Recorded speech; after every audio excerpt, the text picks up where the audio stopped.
世上有人害怕疾病，有人害怕貧窮，害怕得唔到想要嘅嘢，但人世間已經出現咗新嘅希望。我好希望呢個藍圖能夠擴大發展至每個人都唔會認為人生冇希望，而浪費咗提升靈魂嘅機會。人類已經無需再害怕，人類要剷除恐懼。歡迎收睇靈魂能量學，我係 Venus。今集會繼續公開由高靈傳遞俾我哋嘅信息，延續上一集關於宗教嘅議題，當中仲包含好多隱藏信息，需要大家一一參悟。如果大家有任何疑問或者意見，歡迎留言話俾我知。高靈說，每一個宗教誕生嘅原意係乜嘢呢？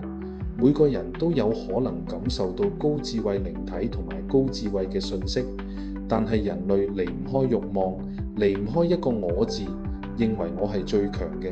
好多宗教都摻雜咗我在內，呢個我包含咗我哋、我族、我哋嘅宗教，目的係為咗方便人類管治、管理同埋統治人類。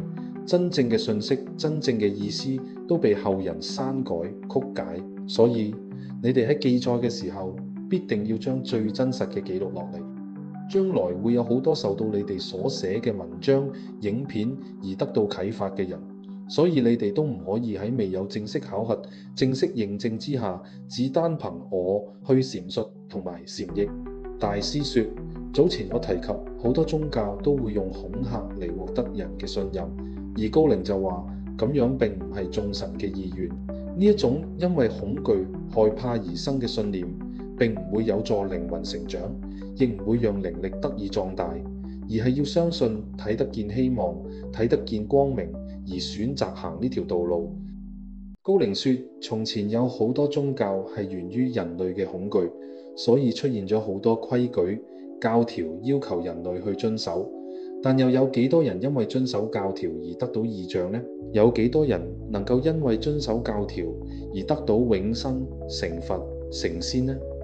歷史上所記載嘅成為高智慧靈魂嘅，都唔係因為教條，唔係出於恐懼同敬畏，呢啲都係宗教用嚟恐嚇人類嘅手段。大部分提升至高能量嘅靈魂，都係以相信、希望、修行先至能夠得到嘅，並唔會係因為敬畏天而得到嘅。將來超新人類誕生嘅方法、程序公開嘅時候，人類就會對永生有好大嘅體悟，就係唔再需要懼怕。而消除呢種恐懼，正正就係不同能量嘅鬥爭嘅一種。人類經常活喺恐懼當中，活喺宗教嘅恐懼，活喺統治者嘅恐懼，活喺金錢嘅恐懼，活喺功名利祿嘅恐懼。人會因為擔心名利受損而自殺，擔心唔夠金錢而自殺，呢啲都係源於恐懼。而超新人類嘅出現就係消除咗人心中嘅恐懼，得到咗希望。高靈話呢個就係我想探討嘅知識。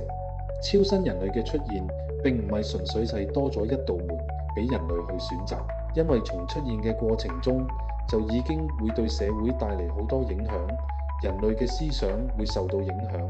當呢一棵苗能夠植根喺人類嘅思想中，呢個微妙嘅變化就會成為連鎖反應，環環相扣咁誕生。人類唔再活於恐懼，而係活於自由嘅時候，就已經唔會再害怕國家嘅統治者，因為佢哋知道自己可以得到真正嘅自由同釋放，而唔係要等到死後先至能夠實現。從來都冇人真正見過死後嘅世界，只有少部分人透過異象潛譯出嚟。當人類產生咗微妙嘅變化，消除咗心中嘅恐懼，增加咗希望，就係此消彼長。當人消除咗恐懼，希望嘅元素就會隨之增加。當你感應到大同嘅世界擁有同理心嘅時候，你嘅慾望就會開始減少。之前高靈提及過，世上嘅能量分為好多種，有正能量、邪惡能量、陰能量同埋陽能量。我哋可以運用此消彼長嘅方法，因為呢個就係宇宙法則。我哋冇辦法完全消除，只能夠平衡。但而家人世間中仍然有好多人生存於慾望當中。我一再強調，呢個思想會導致好多負面因素出現。如果人類充滿希望，並且將我慢慢咁消除。佢哋唔再係自我，而係建立大我。呢個大我係指人類希望共同走到呢個目標，所以呢個就係從生死嘅體悟中一點一滴地轉化。因此，我好高興你哋開始參透生與死喺未來發展嘅影響。其實當中並唔單止咁簡單，仲有更複雜嘅影響。因為我需要你哋一同參悟，一同建立呢個圖畫。將來有唔同嘅人討論呢個話題嘅時候，亦係一同構建呢個未來。所以，若果將來有人對生與死有更深嘅體悟時，唔好睇小佢，只係隨口講下，因為佢已經創造咗共同意識。我好希望呢個藍圖能夠擴大發展至每個人都唔會認為人生冇希望，而浪費咗提升靈魂嘅機會。人類已經無需再害怕，人類要剷除恐懼。唔知大家對於高靈嘅說話有乜嘢領悟或者啟發呢？我就認為，人一旦活喺恐懼之中，就意味住人生被限制、被鉗制，最終被恐懼徹底蠶食，變成不折不扣嘅行屍走肉。你哋又從呢段對話當中領悟咗乜嘢呢？歡迎留言分享你嘅見解。